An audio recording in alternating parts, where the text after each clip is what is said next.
This is the lab that covers job order costing. There are two problems, and as with all my labs, follow along and stop the video so you can duplicate what I've done. This lab has two problems. The first problem deals with different cost drivers. A candle company makes a variety of candles to sell to retailers. It uses job order cost systems in which departmental predetermined overhead rates are used to apply manufacturing overhead costs to jobs. The predetermined overhead rate in the coloring department is based on machine hours, and the rate in the molding department is based on direct labor hours. At the beginning of the year, the company provided the estimates as shown here. When you are duplicating this information, make sure you realize that the top two rows are numbers and not currency, while the bottom ones are dollar amounts. I like to mark the entire sheet as currency first. That'll help me get the numbers to align. But I set it up to be 0 decimals, or 2 if I know I'm going to be that technical, but 0 decimals and $0 signs. Then I only go in later and have to change certain cells. Now, the other thing to notice is that one department uses machine hours as the cost driver, and the other uses direct labor hours as the cost driver. Job 151 was completed during the month, and here's the information for that job.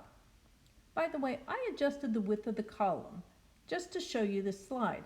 Now, it helps when you don't put too many words on a line, but go ahead and adjust it for yourself. The other thing to note is the number 32 in the far right column. That's because the job was completed and there were 32 units in that job. It doesn't make sense to put it under one of the departments because I might accidentally think that the department made that many units and wonder about the next department. So, to keep from making an error, I put it in a separate column. You can put it there or you can skip a line and mark it differently. The first thing we will do is the predetermined overhead rate per department. You know about developing the overhead rate. Now we're going to calculate it again later, but the one way to make sure you understand how it works is to be able to do it in reverse. So our first task is to calculate the predetermined overhead rate for each department separately. Always remember the formula on the left. We use it a lot in managerial accounting. And sometimes students get stuck in the weeds and forget the basics. Costs consist of materials, labor, and overhead. Now the formula in the center is the formula to apply overhead. In our case, we know the fixed overhead for the department, so we only have the variable overhead to apply. The formula on the right reminds us that the total overhead is the fixed portion plus the variable portion. So now we're going to use the last two formulas to back into determining the predetermined overhead rate. I like when I can set things up vertically, and I do the same thing for each department. However, I have to remember that the cost drivers are different for each department. For the coloring department, I calculated total overhead is equal to fixed overhead plus variable overhead rate times the machine hours. I did the same thing for molding, but I used direct labor hours. You can see I used two different rows for the overhead applying to each department. That helps me keep things more organized. And you can see that the total of overhead is now by department. So, if we know the overhead applied and the allocation base, we can back into the overhead rate. I could have kept going with rows, but it's a different calculation, so setting it up as its own set of rows is the best way for me to illustrate it. So below the total overhead, add the estimated overhead you just calculated. Please remember to use this as a reference to the earlier number instead of simply copying the numbers down. Now add a reference line so the total hours for machine hours and direct labor hours are on separate lines. Then the predetermined overhead is the cost divided by your driver. So once we know the predetermined overhead rate, we have to apply it to the specific job. In row 36, I have the actual driver. Remember, they differ by department. So I have the actual driver times the overhead rate for that department, and then I calculate a total. I need to make sure that all the overhead is applied.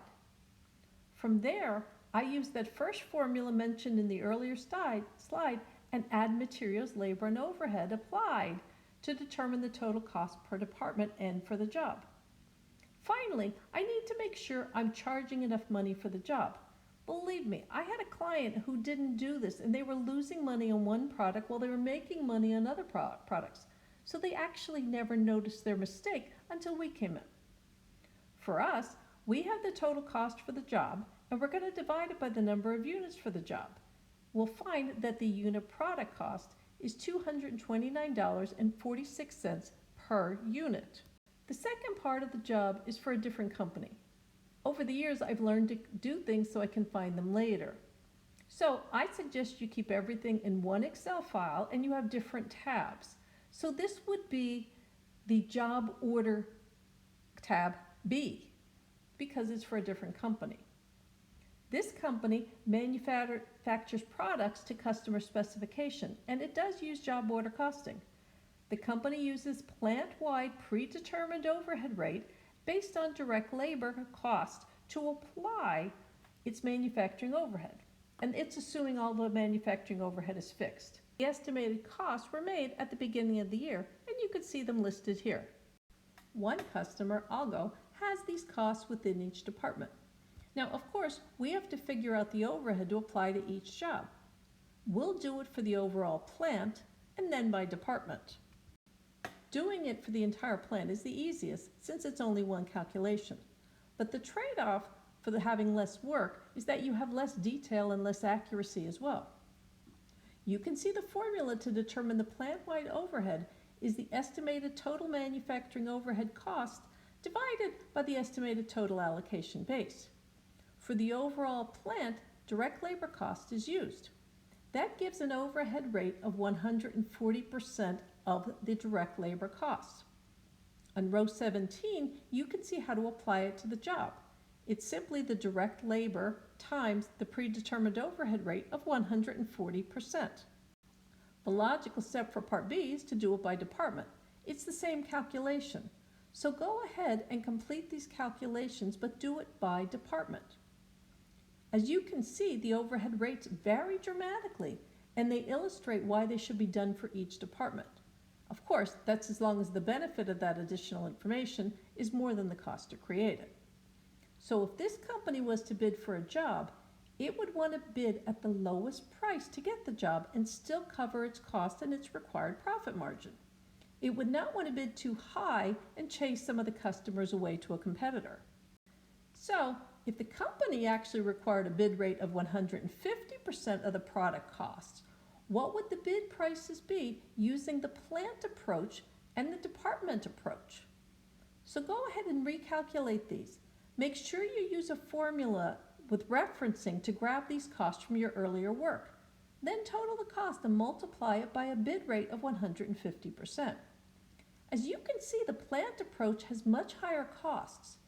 Using the department approach still earns the company its required profit, but the bid cost is much lower, and so therefore you're going to have a better chance of getting the job and a lower chance of chasing customers away. That's the end of the lab. Please let me know if you have any questions.